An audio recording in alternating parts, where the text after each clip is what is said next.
eso está muy vinculado a la pregunta que tú me hacías con respecto a educación para qué, o para qué modelo productivo, la lógica de lo que yo presentaba. Nosotros lo que hemos venido trabajando y lo que se va a hacer en el marco de estas mesas de Uruguay 2050 es en realidad una institucionalidad que el presidente va a lanzar seguramente a fin de año, principios del año que viene, que es una convocatoria a un Uruguay pensando en el 2050 con participación de toda la sociedad civil organizada. En ese marco se van a hacer talleres específicos para analizar el tema educativo y sobre todo lo vinculo con el comentario que hacía de tu colega anteriormente, y es que una de las cuestiones que nosotros tenemos, y lo planteo con total transparencia, es que seguimos insistiendo en temas vinculados a capital humano, más capital humano. Uruguay ha tenido políticas inclusivas tremendas, de tremendo impacto, muy benéficos, ¿sí? A nivel de primaria, menos en secundaria, el plan se lleva en una computadora por ahí. Y sin embargo nos encontramos con limitaciones. Las limitaciones que nosotros entendemos que hay que discutir con respecto a la educación tienen que ver con educación para qué tipo de trabajo. Y ese tipo de trabajo, al que también hacían referencia mis colegas en la presentación, no puede venir desligado de un análisis a fondo de los sectores. Y le voy a dar una situación al día de hoy. Si uno es una persona, ¿sí? Una persona de baja calificación en Uruguay, y sobre todo si es mujer, ¿dónde se inserta laboralmente? Nosotros le damos más primaria, aumentamos su productividad, eventualmente en el trabajo que hace. ¿Dónde trabaja hoy? Déjenme decirle que es en el sector de servicios y no en el sector de servicios globales de exportación, es en el trabajo doméstico. Entonces, la economía tiene que estar en condiciones de generar otro tipo de oferta para que eventualmente esas personas sean empleables. Y ahí está el corazón de tu pregunta. No es simplemente políticas que sean transversales de más y mejor educación. No alcanza con eso, no va a alcanzar con eso. Tampoco va a alcanzar con plantear consignas como mejoremos la productividad. La productividad tiene un correlato directo con la matriz productiva y nuestros países tienen, al menos de forma muy simplista, tres sectores fundamentales. Los servicios financieros emplean muy poca gente, el campo, que en Uruguay emplea muy poca gente, y eventualmente los servicios de este tipo. Entonces, tenemos que plantearnos seriamente sobre la base de las ventajas comparativas que tenemos, por supuesto, sobre esa base, proyectos industriales en conjunto, y ahí vuelvo al Tucho Metol Ferrer, estados continentales que nos permitan salir de esto. No es por casualidad, y termino con esto, con el tema educativo, que Corea del Sur, Taiwán, Singapur han tenido tasas de crecimiento más altas, no han solo aumentado la educación y la productividad, lo que han hecho es desarrollar sectores nuevos en sus economías, que emplean a la gente para la cual han formado, para que eventualmente puedan tener mayor productividad a largo plazo. Entonces, de nuevo, la política social es central, pongamos a la par la política de desarrollo productivo. Si no tenemos eso, estamos hablando en una caja vacía, son eslóganes sin contenido. La sensación escuchando al amigo uruguayo, comparto absolutamente el planteo, que me lleva a pensar en un modelo rioplatense, en algún sentido. Pero es la insuficiencia, ¿no? La sensación de que no alcanza. Nosotros, cuando recorremos las empresas, los espacios industriales, hay muchos cuestionamientos a la Argentina en innumerables aspectos. Pero en el proceso de industrialización está claro que la última década fue una década muy positiva. Pero cuando uno lo compara con la década del 70, por ejemplo, uno simplemente hace una encuesta y dice ¿cuántos empleos había aquí en esta empresa o en este parque industrial? Y te decía, en la década del 70 había 3.000. En la década del 90 se generó una apertura indiscriminada, estuvo al borde de la quiebra o se redujo a un plantel muy pequeño de 100 o se generó una cooperativa y una empresa recuperada. Y a partir del año 2002-2003 comenzó la recuperación industrial nuevamente y hoy estamos muy contentos porque tenemos 700 empleos. Entonces, la sensación es, no alcanza. Seguramente se pueden hacer mucho mejor las cosas, se puede corregir y hay muchas cosas que dependen de uno, pero hay cuestiones estructurales que parece que son dentro de estos esfuerzos insuficientes. Entonces, ¿cómo volvemos a ese paradigma del fin del estado de bienestar? Aparentemente, como poner un ejemplo, comienzo de una etapa neoliberal en Argentina, pero no sé si se extrapola a todos los países exactamente, pero hablo al menos de la lógica del Río de la Plata, cuando sabemos que es insuficiente. Entonces me parece que en ese sentido la ayuda estratégica, y esto marca la estrategia como una visión de largo plazo, la lógica hasta ahora que ha primado es la de péndulos, para un lado y hacia otro, ¿no? Y en los péndulos no nos podemos encontrar, como mencionaba Carlos, porque nos desencontramos. y tenemos una alianza del Pacífico con una lógica que tiene que ver con su lógica también particular de apertura y de cultura de comercio y de apertura hacia el Pacífico. Brasil, por otro lado, con otra configuración como país productivo, un continente en sí mismo, el resto de los países hermanos, y nosotros con un modelo productivista tradicional que queremos a veces industrializarlo cada vez más porque tenemos una vía. Un Mercosur que habla de la patria grande por un lado, declamacionista, y por otro lado el pragmatismo librecambista, por decirlo de una manera, de Free Trade Agreement de la Alianza del Pacífico. ¿Por qué mezclo un poco todo? Porque tiene que ver con todo. Si tenemos insuficiencia para responder a las demandas de la sociedad, vamos a seguir generando frustraciones. Y la integración no va a ser posible. La historia de la integración en América Latina es una historia de declamaciones pendulares de determinadas circunstancias que han hecho que hasta ahora no fuera posible. Hay asimetrías, hay cuestiones de convergencia en lo productivo, en la infraestructura energética, que implican una decisión estratégica muy importante. Y volvemos, la verdad, y lo escucho a veces hasta con angustia, y me incluyo en esa angustia, que la insuficiencia y la impotencia termina siendo parte de nuestra realidad cotidiana. Simplemente porque lo digo, no es un esquema de autoayuda esto, es para abordar la complejidad de esta región y que los que están estudiando esta problemática, quizás con alguna distancia que les permite ver las cosas de otra manera, nos puedan ayudar a este abordaje con la misma pasión que a veces la realidad cotidiana nos impone. Tiempo al tiempo. Estamos todos acá ante cuestiones de urgencia, parece que el mundo nos viene corriendo. Si yo miro a mi país y creo que cada uno de nosotros podríamos hacer esa experiencia de mirarse 10 años atrás, la situación en la que estábamos, desde el punto de vista de los niveles de pobreza, indigencia y desigualdad, hemos avanzado muchísimo. Y tenemos muchas, muy buenas experiencias para transferir, no solo en la región, sino que fuera de la región. Entonces, todo en su justa medida. Hace 10 años sería impensable hablar de los temas que estamos planteando hoy acá, por ejemplo, una matriz productiva más compleja. Y en eso tenemos que estar bien centrados. Y eso tiene que ver con la cuestión de, con esto solo no alcanza, se planteaba el colega de Argentina. Acá hay cuestiones de definición de política social que nosotros estamos viendo inclusive a nivel del Ministerio de Desarrollo Social que se crea en Uruguay, y lo vemos a nivel hasta de los funcionarios, de que con el ímpetu con el que llegaron, con las ideas y con el financiamiento que llegaron en el año 2005 a Uruguay, ven que la cuestión necesariamente va a tener que estar vinculada a lo productivo para lo que sigue. Ya ellos mismos han hecho esa cuestión de la transición. No alcanza solo con ir con el subsidio, con la educación, con la alimentación, con vivienda y con transferencias, sino que tenemos que necesariamente vincular dentro de cada uno de los barrios qué es lo que esa gente está haciendo desde el punto de vista de su empleo. Y ahí vinculo con el comentario que tú hacías antes, el empleo como centralidad. Tenemos ahora un mensaje muy fuerte que es el mensaje de la cultura del trabajo. ¿Sí? En Uruguay, que es un mensaje dado a nivel del Consejo de Ministros. Porque no es solo una cuestión económica, sino que es una cuestión de valores. Esas personas que todavía no han podido insertarse en el mercado laboral, en realidad no comparten valores que comparten en gran medida la sociedad cuando se proyectan en el largo plazo. Entonces, hay trabajo que hacer desde el punto de vista económico, hay trabajo que hacer desde el punto de vista social, y estamos reperfilando proyectos sociales que tienen una impronta netamente productiva. Calificación para el empleo en los sectores en los cuales las personas se insertan hoy en los barrios o en el lugar donde están trabajando. No dejemos esto para más largo plazo. Esto se puede resolver ahora, pero hay que hacer un trabajo de vínculo entre las capacidades de la gente y las realidades de convivencia y de trabajo que sienten y tienen en el día a día.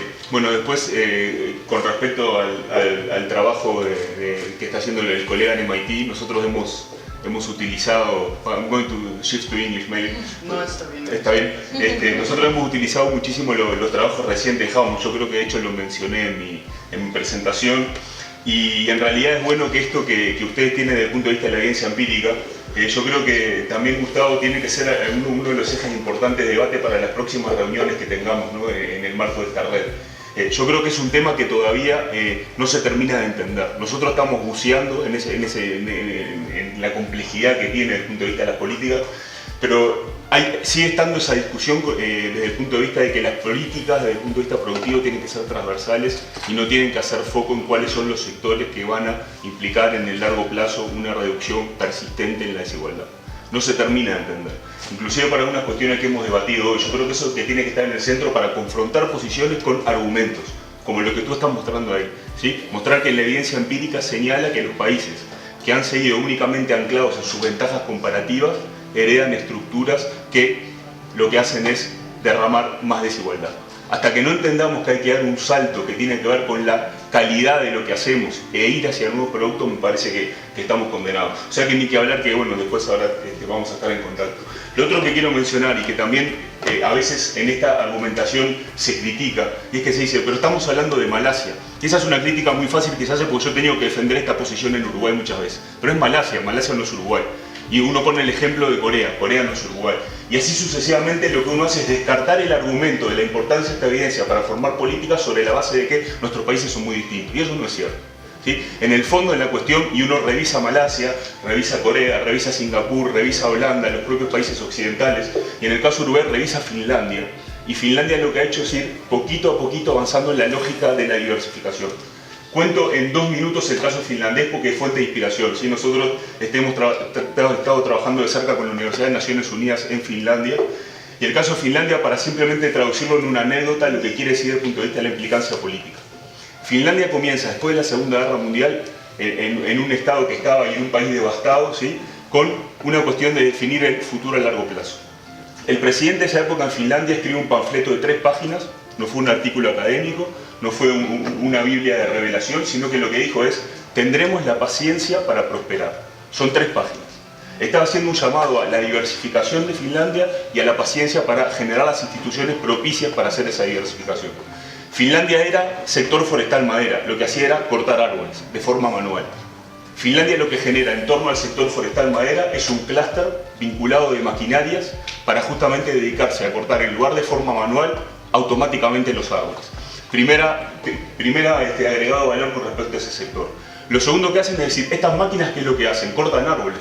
En realidad pueden cortar cualquier tipo de industria, ¿sí? Pueden tener aplicaciones en la industria plástica, en la industria farmacéutica. Entonces lo que se hace ahí son máquinas cortadoras automáticas. Tercer paso desde el punto de vista de la diversificación. En realidad esas máquinas automáticas cortadoras aplicadas a otras industrias, y no solo a la industria forestal madera, lo que tienen en común es electrónica.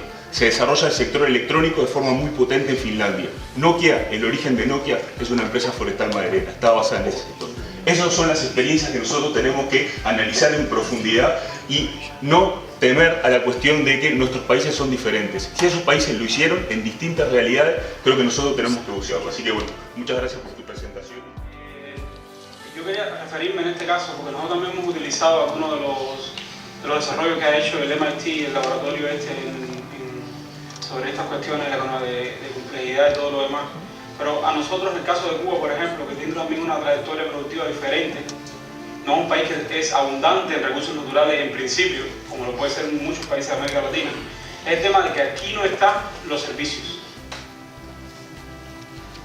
O sea que no lo digo como una crítica porque bueno, habrá razones para que no sea, porque ¿sabes? Posiblemente los servicios a veces las estadísticas no están tan desarrolladas, tan profundas como lo existen desde el punto de vista del comercio, incluso de bienes y todo lo demás. Pero el hecho cierto es que también nosotros tenemos que verlo de manera más global. O sea, hoy hablar de políticas industriales, el término se ha quedado de la época anterior, pero no es manufactura exactamente, es a lo largo de toda la cadena productiva. Entonces hay que verlo también desde el punto de vista de los servicios. Hay posibilidad de generar empleos de alta calidad en servicios que se integran y agregan valor a lo largo de toda la cadena productiva. O sea, ese no es un descarte. Yo lo veo muy claro para Cuba, por ejemplo. Yo no sueño con que Cuba se convierta en un país industrializado. Me parece que ya esa etapa se nos fue. Ese tren se nos fue. El que se nos está yendo también es el tema de una industria, de una economía de servicios avanzada. Ese se nos está yendo también. Porque nos estamos ubicando, lamentablemente, esencialmente en los servicios de más bajo valor agregado, que tienen pocas conexiones con el resto de la economía, que agregan poco valor en general. Y eso me lleva, y con eso quiero terminar, muy relevante para la discusión que teníamos por la mañana sobre los empleos de alta calidad. El tema es que en la medida que uno no cree el empleo que requiere, la fuerza de trabajo que uno tiene, uno está depreciando la fuerza de trabajo que uno tiene. Y la inversión que has hecho en educación, la estás perdiendo. Es muy claro, nosotros lo vemos en el caso cubano. Digo, por razones morales y éticas, es bueno que todo el mundo se eduque y es bueno que todo el mundo esté saludable. Pero digo, en el caso cubano ya eso medianamente lo logramos hace mucho tiempo. Pero, y es la otra idea que quería trasladarle, esto se trata de un blanco móvil. Eso es bueno, es una gran conquista, pero tienes que seguir moviéndote a lo largo de la cadena. Y quizás ahí está un poco el problema nuestro. Logramos eso, pero no dimos el otro paso, que es entregarle los empleos de calidad. Y digo, no entregarles, permitir que las personas lo generen también. Era lo que hablaba de que el Estado no puede hacerlo todo, sino que también el sector privado puede cumplir un papel, etcétera, etcétera. Y es donde estamos atrapados hoy. Una fuerza de trabajo que tiene un nivel educativo medio muy por encima de lo que pudiera tener la mayor parte de los países en desarrollo, sin embargo no tiene una estructura productiva que absorbe eficientemente esa fuerza de trabajo. Se desmotiva, se frustra y se va del país, por ejemplo. O se emplean empleos como los que están surgiendo en Cuba hoy dentro del país, pero que no son empleos para los cuales se necesitan 21 años de formación. Es atractivo para el individuo porque gana mucho más que lo que gana el sector público. O sea, hoy un camarero en un restaurante privado de La Habana gana 20 veces lo que gana un profesor de la universidad, fácilmente. Pero no hay que estudiar 21 años en la universidad para ser un buen camarero en un restaurante, por mucho que es un empleo muy digno. Entonces es muy importante, retiro con esto la idea de la mañana, que viene mucho con lo que tiene que ver con esto. Tiene que haber una correspondencia para que esto sea sostenible a largo plazo, este tipo de políticas de inclusión entre el desarrollo social y la estructura económica que te permite soportar ese desarrollo social a largo plazo. Si uno de los dos se queda atrás, va a venir un problema. Muchos países han tenido el otro problema.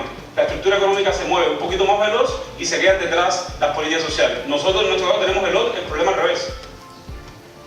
Cobertura educativa, todo lo demás, pero la estructura económica no se movió a ese nivel y tenemos un problema también tan serio como el de otros países. Gracias. Solo un comentario. Importantísimo lo que dijiste en primer lugar. Y a veces uno hace la mala traducción del inglés de manufacturing en industry. Política industrial es agroindustria y servicios. Primer punto, fundamental. Nadie lo asocia con industria manufacturera, menos en nuestros países. Ese elemento es clave. Y lo segundo, que es tan importante como lo otro, hoy la industria manufacturera en el mundo es 75% servicios. O sea que ni siquiera aplica para el propio término para que es utilizado. O sea que cuando hablamos de política industrial, hablamos de política productiva, eligiendo la cadena de valor y cuáles son los próximos eslabones de desarrollo en territorio nacional, del agro, de la industria y de los servicios. También es una simplificación. Por acá están claros que puede haber dos modelos distintos que pueden ser exitosos. O sea, en su distinta situación, en su distinta, y quizás tengamos problemas similares en otros ámbitos. Creo que la economía informal es un problema real de ambos, por ejemplo.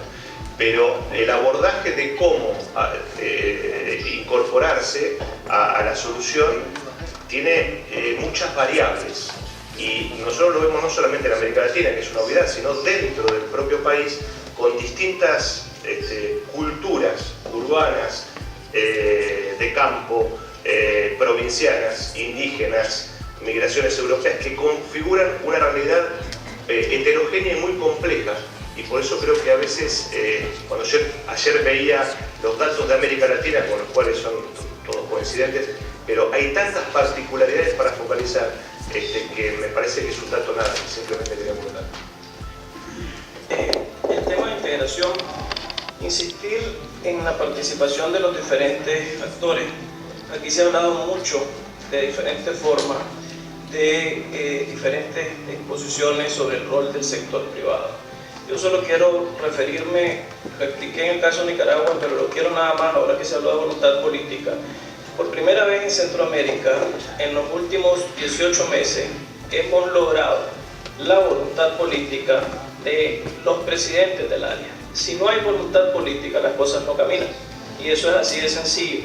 Nosotros hoy como sector privado tenemos por primera vez estamos sentados en la mesa con los presidentes del SICA cada 6 meses. Tenemos por primera vez sentados con nosotros por obligación de los presidentes a los ministros de Economía, a los ministros de Hacienda, a los cancilleres, sentados con nosotros. Ya no es como antes. Hoy, por esa voluntad política que logramos hacer, existe esa plena disposición de Centroamérica a través de sus presidentes. Y yo decía que lo difícil de esto es que existen parcelas, existen cacicazgos, pero este esfuerzo ha permitido que poco a poco los presidentes vayan tomando decisiones que antes no se daban en la región porque antes no nos escuchaban. Y esto es lo que significa el esfuerzo de hacer que los diferentes actores seamos partícipes.